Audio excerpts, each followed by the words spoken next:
बंगाल में बाबरी मस्जिद की नींव रखते ही मस्जिद बनाने के लिए मुस्लिम समाज के लोग जी खोलकर चंदा दे रहे हैं। चंदे की रकम इतनी हो गई कि कई पेटियों में भरकर हुमायूं कबीर के घर लाया गया, जिसे गिनने के लिए 30 से ज्यादा लोग लगाए गए, लेकिन 11 पेटियों में इतना पैसा था कि 30 लोग इसे गिन नहीं पाए और नोटों की गिनती के लिए मशीन लगानी पड़ी।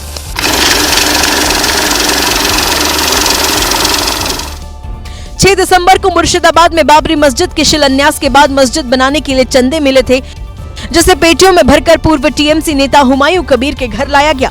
इन पैसों के बारे में लोगों को तब पता चला जब ये वीडियो सामने आया। इस वीडियो को खुद हुमायूं कबीर ने फेसबुक पर शेयर किया, जिसमें कुछ लोग नोट गिनते नजर आए। यही नहीं, लाखों लोगों ने QR स्कैन पर मस्जिद बनाने के लिए चंदा दिया। आरोप है कि हुमायूं कबीर को बांग्लादेश से भी पैसे मिले हैं, लेकिन उन्होंने इन आरोपों को खारिज कर दिया। तो सब कोई पैसा नहीं देगा ना, कोई खर्च करके कोई पैसा दे दे तब नहीं होगा। एक तरफ मुर्शिदाबाद में बाबरी बनाने के लिए चंदे जुटाए जा रहे हैं, तो दूसरी तरफ इस पर राजनीति भी तेज हो गई है। आपको बताएं कि बंगाल के बीजेपी नेताओं ने यह आरोप लगाया है कि टीएमसी के कहने पर हुमायूं कबीर ने बाबरी का शिलान्यास करवाया है। हुमायूं कबीर मुस्लिम समाज से चंदा लेकर अयोध्या वाली बाबरी जैसी मस्जिद बनाने में जुटे हैं। इस पर बंगाल बीजेपी के अध्यक्ष समीक भट्टाचार्य ने कहा, जब नया सरकार बनेगी तो वो हुमायूं कबीर का ढूंढ कभी उसको पता नहीं चलेगा। तो वहाँ पे मस्जिद बनाएंगे आप? कोई गिरफ्तारी की जरूरत नहीं। बीजेपी ने आरोप लगाया कि ममता बनर्जी की वजह से पश्चिम बंगाल पश्चिम बांग्लादेश बनने जा रहा है और मस्जिद पॉलिटिक्स के पीछे टीएमसी है। हाँ, हुमायूं कबीर नहीं रखे हैं, ममता बनर्जी रखवाई है और नौटंकी कर रही हैं अपने सांसदों से, उसके खिलाफ में बयान दिलवा रही है।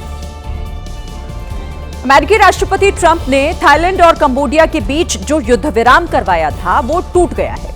दोनों देशों ने एक दूसरे पर हमले शुरू कर दिए हैं। कंबोडिया ने जब रॉकेट से थाईलैंड के बॉर्डर पर हमला किया तो पहाड़ियों पर भयानक गूंज सुनाई दी।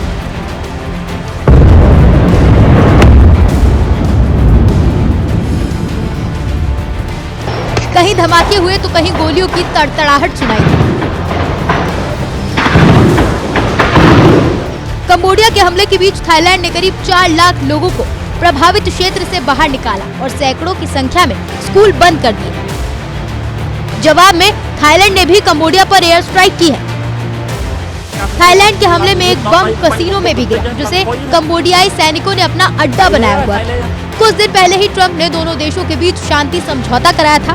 हाल ही में ट्रंप को शांति पुरस्कार भी मिला है, लेकिन एक बार फिर दोनों देशों के बीच जंग तेज हो गई है।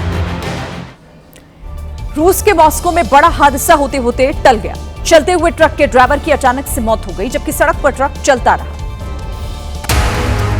इसका पता तब चला जब रेड लाइट पार करने के बाद ट्रक गलत लेन में घुस गया। ठीक उसी समय सामने से एक कार आई। ठीक सामने कार खड़ी होने के बावजूद जब ट्रक नहीं रुका तो गाड़ी चला रहे शख्स को कुछ शक हुआ। उसने तुरंत अपनी गाड़ी साइड में रोकी और भागकर ट्रक के पास पहुंचा। उसने ट्रक का दरवाजा खोलकर देखा तो ड्राइवर बेहोश पड़ा हुआ था। उसने बिना देर किए ब्रेक लगाकर ट्रक को रोक दिया। बाद में मौके पर पहुंचे डॉक्टरों ने ड्राइवर को मृत घोषित कर दिया। तेलंगाना के मंचेरियल से एक ऐसा वीडियो आया जिसको देखकर ही किसी का भी दिल दहल जाए, जब एक तेज रफ्तार बाइक फ्लाईओवर से टकराई। दर्दनाक हादसे में एक युवक की मौत हो गई है, जबकि एक घायल है। रफ्तार से यारी जिंदगी पर ऐसे पड़ गई भारी।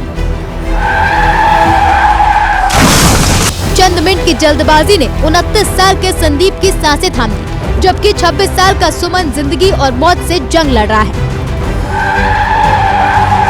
इस डरावने हादसे की तस्वीरों में दिखा कैसे बाइक सवार सीधे फ्लाईओवर पर लगे बैरियर से टकरा गया। स्पीड इतनी ज्यादा थी कि बाइक कहीं और गिरी और उसमें बैठे लोग कहीं और। वो तो ये बोलिए हादसा रात 12 बजे के करीब हुआ। उस वक्त सड़कों पर ज्यादा गाड़ियां नहीं थी, नहीं तो हादसे की चपेट में और भी ज्यादा गाड़ियां आ सकती थी।